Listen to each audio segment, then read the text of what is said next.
O may gusto lang ho ako na i-share ho sa inyo. Isa po itong patunay o resibo. O mga DDS, yung mga mahilig gumawa ng kwento para lang masira si Mr. President Bongbong Marcos. O ito na ang resibo. Gusto ko lang ipakita ho sa inyo. Dahil ang galing-galing nyo po gumawa ng kwento para lang masira si Mr. President Bongbong Marcos.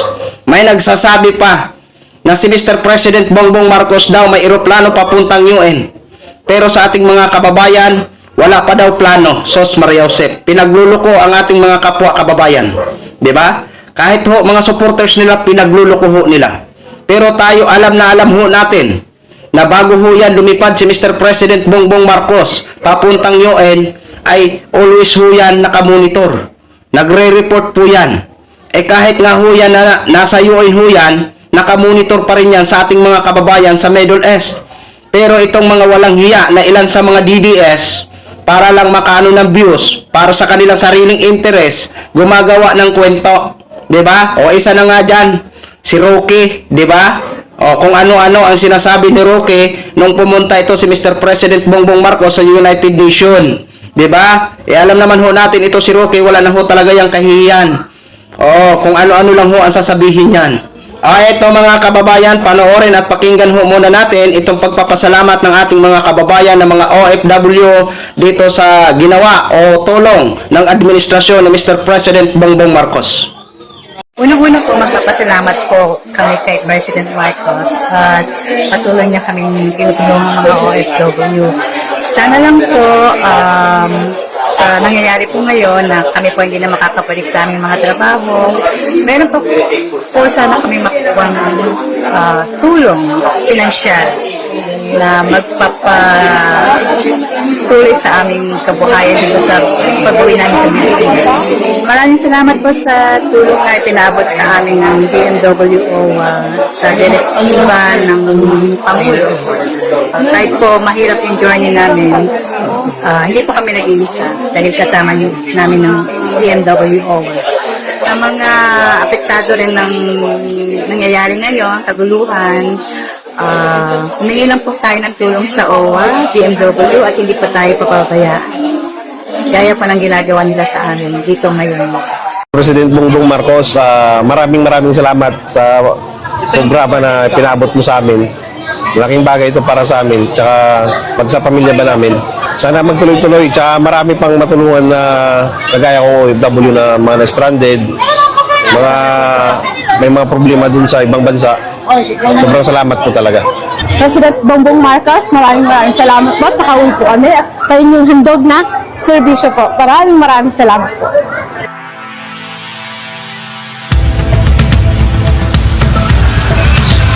Welcome sa Pilipinas! Kung sinusuko namin kayo, dandili na ating mahal na Pangulo na huwag iiwan ang mga Pilipino sa Middle East! At hindi ko may papangako ang kulay rosas ng mundo para sa'yo at hindi ko may laban ang lahat ng anino pero sisikapin ko at hindi ako makapahinga hanggat hindi mo pa magawang muling ipag-anakin na ika'y isa. Ayan mga DDS ha, isa po yung patunay o resibo na may ginagawa ho ang Pangulo para sa ating mga kababayan na mga OFW na naiipit sa Middle East. Tigilan nyo na ho yung kagagawa ng kwento na kisyo walang ginagawa ang Pangulo. 'Di ba? Oo, isipin nyo ha, ang niluloko nyo ang kapwa nyo mga supporters na mga DDS para lang sa sariling nyong interest. 'Di ba? Pero nandito ho kami, 'di ba? Para i-debunk yung mga maling impormasyon nyo na ginagawa sa inyong social media platform para lang kayo kumita. At ito man ang ating mga kababayan na mga DDS, na mga supporters nila, na sinusuportahan nila ang kanilang mga vlogger. Diyos ko naman po, huwag naman masyado kayong panatiko. 'Di ba? Kayo mismo pinagluluko ho kayo ng mga vlogger na sinusubaybayan nyo kung ano-ano ang sinasabi sa administrasyon, kaysyo wala daw ginagawa itong administrasyon para sa ating mga kababayan ng mga OFW na nandun sa Middle East. O ayan, resibo po yan. Ha? Resibo po yan. Kaya kung ako sa inyo, mahiya-hiya na kayo. Di ba? Kasi dapat dito, hindi tayo pwede magpalitan ng mga diskusyon o kung mga argumento. Dapat magkaisa ho tayo para ipagdasal ang ating mga kababayan na mga OFW sa Middle East na sana ay nasa mabuti lang ho silang kalagayan. Pero kayo, wala na kayong ginawa kung hindi manira ng manira. 'Di ba? Dito sa administrasyon ni Mr. President Bongbong Marcos na kahit alam nyo naman kumikilos o nagtatrabaho ang Pangulo para ma-secured or ma-monitor ang sitwasyon ng ating mga kababayan na mga OFW. Pero kayo, wala. 'Di ba? Bulag, bingi, kahit nakikita nyo pa rin yan. 'Di ba? Kahit naririnig nyo yan. 'Di ba? Wala na kayong ginawa sa buhay nyo kung hindi manira ng manira. 'Di ba? Kahit ano pa ang paninira nyo, gagawin namin ang lahat, alamin namin ang lahat para ilabas kung ano nga ba talaga ang katotohanan. Kung noon na mayagpag kayo, ngayon hindi na kayo mamayagpag.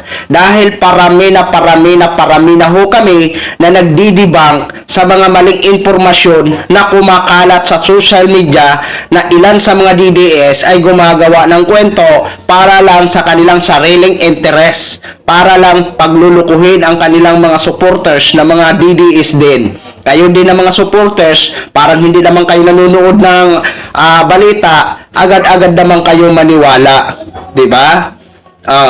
O yun lang ho, mga ka-action, no? So, sa ating mga kababayan na, nakauwi na, welcome ho kayo dito sa Pilipinas at masayang-masaya po ako na nakauwi ho kayong safe.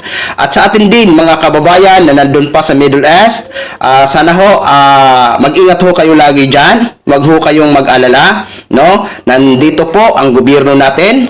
Handang-handa po kayong tulungan at nakamonitor ho sa inyo lagi dyan.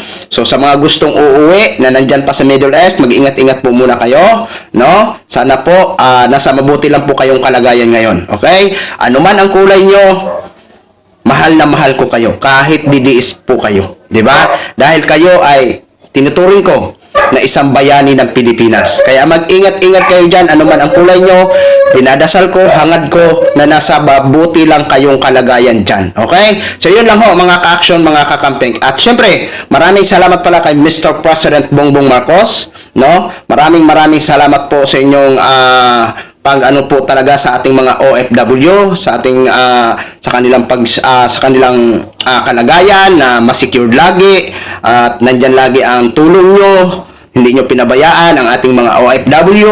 Maraming salamat po Mr. President Bongbong Marcos. Okay, so yun lang ho mga ka-action, no? Maraming salamat po sa lahat natin ng mga viewers Luzon, Visayas at Mindanao all over the world. Ako po ang inyong lingkod, si The Action Man.